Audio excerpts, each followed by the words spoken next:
Siapakah orang terakhir yang keluar dari neraka?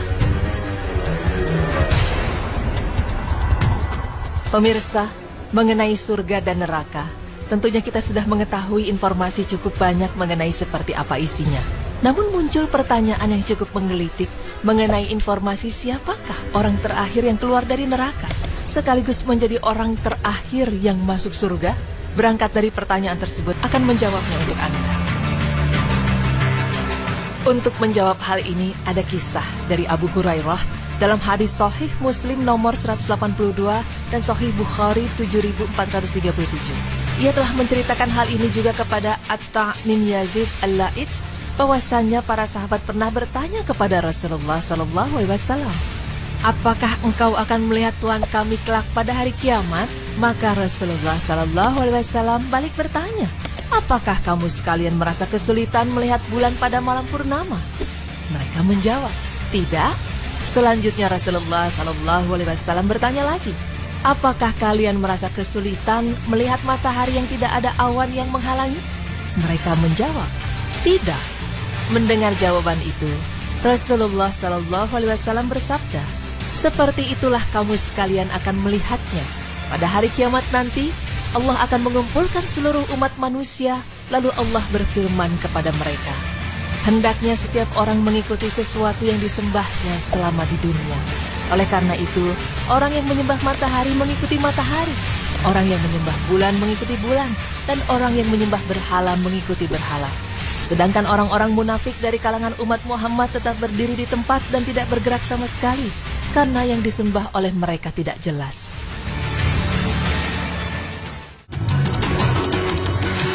Rasulullah SAW melanjutkan kembali sabdanya. Kemudian Allah mendatangi kaum muslimin dalam wujud yang tidak dikenali oleh mereka. Seraya Allah berfirman kepada mereka, aku ini adalah Tuhanmu. Mendengar itu mereka berkata, kami berlindung kepada Allah dari bujuk rayumu, dan kami akan tetap berdiri di tempat ini sampai datang kepada kami Tuhan kami yang sebenarnya.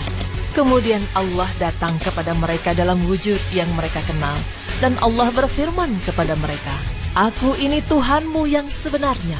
Pada saat mereka mendengarnya dan mereka merasa yakin bahwa itu Tuhannya, maka mereka berkata, engkaulah Tuhan kami yang sebenarnya. Setelah itu mereka mengikutinya. Masih dalam hadis yang sama diceritakan bahwa kemudian Allah Subhanahu wa Ta'ala menciptakan sebuah titian yang membentang di atas api neraka. Maka Rasulullah SAW dan umatnya akan menjadi umat yang pertama menyeberangi titian itu. Pada saat itu, tidak ada seorang pun yang dapat berbicara selain para Rasul, di mana ketika itu para Rasul berdoa, ya Allah, selamatkanlah. Ya Allah, selamatkanlah. Sementara di dalam neraka jahanam terdapat besi-besi yang melengkung bagaikan lengkungan pancing, seperti duri pohon sya'dan, nama pohon yang berduri. Hanya saja besarnya tidak terkirakan, dan hanya Allah yang mengetahui ukurannya. Besi-besi inilah yang kelak akan mengait orang-orang yang sedang meniti titian itu sesuai dengan kadar dosa masing-masing, di mana orang yang teguh dengan amalnya akan selamat dari kaitannya, sementara orang yang berdosa akan terkait tetapi akhirnya dilepaskan. Setelah Allah selesai mengadili hamba-hambanya dan dia berkehendak mengeluarkan penghuni neraka dengan rahmatnya, maka Allah memberikan perintah kepada para malaikatnya untuk mengeluarkan mereka yang patut mendapat rahmatnya, yaitu orang yang tidak pernah menyekutukannya dengan sesuatu apapun selama hidup di dunia. Di antara orang yang patut mendapatkan rahmatnya adalah orang yang mengatakan bahwa tidak ada Tuhan yang patut disembah selain Allah. Kemudian para malaikat yang mendapat perintah itu segera mengenali mereka, dan mereka mengenalinya melalui tanda bekas sujud yang ada pada kening mereka. Karena hanya bekas sujudlah bagian tubuh manusia yang tidak akan hangus dibakar api neraka, di mana Allah telah mengharamkan api neraka untuk membakarnya dan menghanguskannya. Kemudian para malaikat segera mengeluarkan mereka dalam keadaan yang sudah pada hangus, lalu disiramkan ke tubuh mereka air kehidupan atau air pemulihan. Akibat siraman air kehidupan itulah akhirnya mereka tumbuh dan pulih kembali seperti sedia kala, bagaikan tumbuhnya biji-bijian setelah terjadi banjir besar, di mana mereka tumbuh dalam keadaan masih muda dan besar. Setelah Allah selesai mengadili dan memvonis hamba-hambanya, tiba-tiba terlihat seseorang yang masih tertinggal, sedang mengarahkan pandangannya ke arah neraka. Pemirsa, orang yang tersebutlah yang pada akhirnya menjadi orang yang paling terakhir keluar dari neraka dan terakhir masuk surga.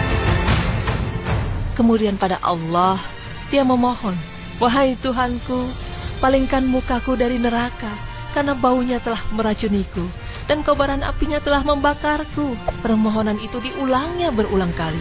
Dan akhirnya Allah berfirman kepadanya, "Seandainya aku mengabulkan permintaanmu ini, apakah kiranya kamu tidak akan mengajukan permohonan yang lain?" Maka orang itu menjawab, "Tidak." Kemudian dia berjanji dengan sungguh-sungguh kepada Allah bahwa dia tidak akan mengajukan permohonan apapun lagi. Akhirnya permohonan itu dikabulkan Allah, di mana Allah memalingkan muka orang itu dari neraka. Akan tetapi, ketika dia dihadapkan ke arah surga dan dia menyaksikan kemegahan yang ada di baliknya, maka dia terdiam dalam beberapa saat. Lalu dia memohon kepada Allah, "Wahai Tuhanku, sampaikanlah aku ke dalam pintu surga." Mendengar hal itu, Allah berfirman kepadanya, "Bukankah kamu telah berjanji dengan sungguh-sungguh bahwa kamu tidak akan memohon lagi kepadaku selain permohonanmu yang telah aku kabulkan tadi? Celakalah kamu, wahai anak Adam, kamu telah memungkiri janjimu sendiri, dan aku tidak akan mengabulkan permohonanmu ini." Akan tetapi, dia tetap memohon kepada Allah untuk dikabulkan permohonannya, sehingga Allah berfirman kepadanya, "Seandainya permohonanmu ini aku kabulkan, apakah kamu tidak akan memohon yang lainnya lagi kepadaku?" Orang itu menjawab, "Demi kemuliaanmu, sungguh aku tidak akan mengajukan permohonan lagi." Kemudian Allah mengabulkan permohonannya itu. Allah membawanya ke depan pintu surga. Setibanya di depan pintu surga, Allah membuka pintu surga itu lebar-lebar, sehingga orang itu melihat keindahan dan kebahagiaan yang ada di dalamnya. Menyaksikan itu, orang itu terdiam beberapa saat, lalu memohon kepada Allah, "Wahai Tuhanku, masukkanlah aku ke dalam surga."